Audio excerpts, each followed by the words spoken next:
আজকের এই দিনটা মানে আমি ছোটবেলা থেকে এই দিনটার অপেক্ষা করতাম। আমার নাকি বাবার দিনের সম্পত্তি, আমার বাবার দিনের সেই জায়গাতে যাইলে কি নাকি আমার আম্মুরে নাকি সেখানে ঢুকাবে না।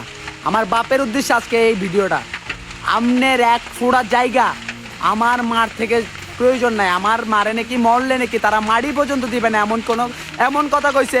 আজকে আমি আমার মারে ঘর করে দিছি, আমার মার আজকে আমি ঘর করে দিছি।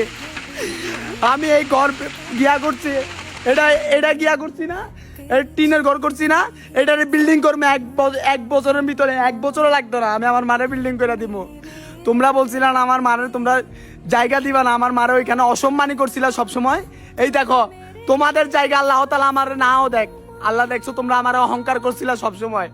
আমার চেহারা কালো দেখে আমার বোনে আমার নিগ্রো পর্যন্ত বলছে আমি নাকি নিগ্রো। আজকে আমার মারে আমি আমার মারে যতটুক দিয়ে সামর্থ্য আছে আমি ততটুক দিয়ে আমার মারে রানীর মতো করে রাখার চেষ্টা করবো। আম্মা তোমার এই ঘরটা এইটার আমি বিল্ডিং করবো, আমি এই সময় লাগবে 1 মাসের ভিতরে তোমার এই ঘরটা আমি বিল্ডিং করে দিব। তোমার এই ঘরটা আমি বিল্ডিং করে দিব। তোমার মানুষ কথা কইছে না, তোমার মানুষে অনেক কথা কইছে না, আমি দেখামো, আমি দেখাই দিমু।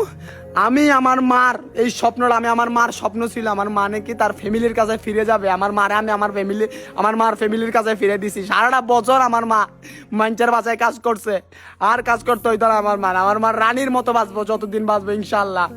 আর তোমগো জায়গা বাড়াই তোমগো জায়গা আমাকে লাগতো না, আমার জয়ের থেকে আর লাগতো না। আল্লাহ আমার ঠকাই নাই, তোমরা ঠকাইলেও আল্লাহ আমার ঠকাবে না। সেভ করে রাখো এই ভিডিওটা, সেভ করে রাখো।